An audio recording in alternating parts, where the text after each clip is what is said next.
समय की बात है। किसी शहर में सुमित्रा नाम की एक बूढ़ी औरत अपने इकलौते बेटे किशन और उसकी पत्नी माया के साथ रहती थी। किशन के दो बच्चे अमन और वैष्णवी थे। उन सभी लोगों में वैष्णवी अपनी दादी से बहुत प्यार करती थी। लेकिन किशन और माया को सुमित्रा फूटी आंख नहीं सुहाती थी और वे उसे घर से भगाने के लिए नए नए तरीके सोचते रहते थे और यह सब देखकर वैष्णवी को बिल्कुल भी अच्छा नहीं लगता था। वह अपनी दादी के लिए कुछ करना चाहती थी ताकि वो उनके साथ रह सके। एक दिन सुमित्रा एक भिखारी को कुछ खाना दे रही थी। तभी माया ने देख लिया तो उसने गुस्सा। माँ जी, आप ये क्या कर रही हो? खाना मुफ्त में नहीं आता है जो तुम भिखारियों में बांट रही हो। पर बहू, मैं तो अपने हिस्से का खाना दे रही हूँ। आपका तो कुछ करना ही पड़ेगा। ऐसा बोलते हुए माया वहाँ से चली जाती है। शाम के समय जब उसका पति किशन अपने ऑफिस से आता है तो माया सास की चुगली करते हुए कहती है, तुम्हारी माँ कितनी बेशर्म हो गई है। पता नहीं आजकल किस किस को बुलाकर खाना खिला रही हैं। एक तो बड़ी मुश्किल से पैसा कमाया जाता है और ये लुटाने में लगी है। घर में इनको कुछ ज्यादा ही आजादी मिल गई है। अरे ये माँ भी ना रोज कुछ ना कुछ करती रहती हैं। कुछ दिन भूखा ही रहने दो इन्हें, तब समझ आएगा। वैष्णवी वहीं बैठी बैठी सब बातें सुन रही थी। उसे बहुत बुरा भी लग रहा था, पर वो दादी के लिए कुछ नहीं कर पा रही थी।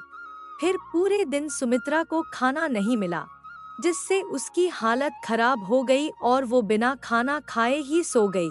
अगले दिन अमन के कुछ दोस्त उसके घर आने वाले थे तो उसने दादी से बड़ी बेरुखी से कहा, दादी आप ऊपर के कमरे में जाओ, मेरे दोस्त आ रहे हैं। पर बेटा, मैं तो यहाँ बहुत दूर बैठी। नहीं, आप उनके सामने मत रहो, मेरे दोस्त मुझे चिढ़ाते हैं।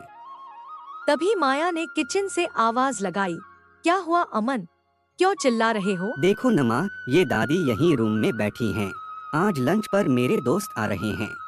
माँ जी, आप ऊपर चली जाओ, क्यों हम लोगों को लजवाती हो? बेचारी सुमित्रा चुपचाप वहाँ से चली जाती है और अपने कमरे में जाकर आराम करने लगती है।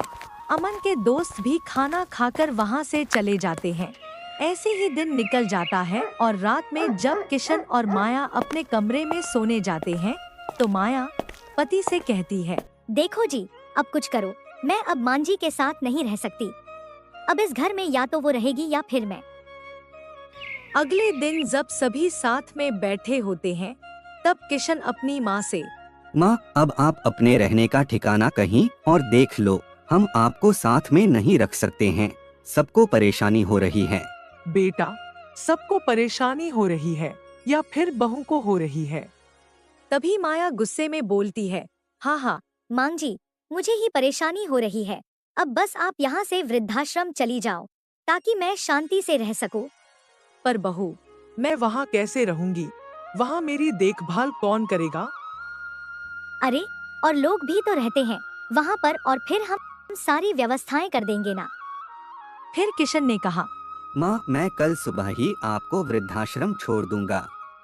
और फिर किशन ने अमन की तरफ देखते हुए कहा, अमन कल दादी वृद्धाश्रम जा रही हैं, तुम उनका सामान बांध देना और उसमें एक अच्छी वाली चादर भी रख देना ताकि ठंड में कोई परेशानी ना हो। अमन सामान रखने के लिए चला जाता है। वैष्णवी भी यह सब देख और सुन रही थी और कुछ करने का सोच रही थी। अगले दिन सुमित्रा के जाने की सभी तैयारियां हो चुकी थी। फिर किशन ने अमन से पूछा, अमन तुमने सारा सामान रख दिया है ना? पापा रख दिया है, पर मैं शायद चादर रखना भूल गया हूँ। जाओ जल्दी लेकर आओ। अमन चादर लेने जाने लगता है। तभी वैष्णवी अमन से बोलती है, रुको भैया, मैं चादर लेकर आती हूँ। वैष्णवी चादर लेकर आती है और उसे बीच में से काटने की कोशिश करने लगती है तो किशन यह देखकर वैष्णवी से बोलता है, अरे वैष्णवी, ये तुम क्या कर रही हो? पागल हो गई हो क्या? तुम्हारी दादी जा रही हैं और तुम उनके लिए आधा चादर दे रही हो। अरे पापा, मैं चादर को इसीलिए काट रही हूँ ताकि उसका एक हिस्सा दादी को दे सकूं और दूसरा आपके लिए रख सकूं। पर मुझे इस टुकड़े की क्या जरूरत हो सकती है? अरे पापा, जैसे आज आप और माँ मिलकर मेरी दादी को वृद्धाश्रम भेज रहे हो, वैसे ही जब आप बूढ़े हो जाएंगे तो अमन भैया भी तो आपको वृद्धाश्रम भेजेंगे। तब आपको इसकी जरूरत पड़ेगी, क्योंकि मैंने अपनी स्कूल की किताब में पढ़ा है, जैसी करनी वैसी भरनी।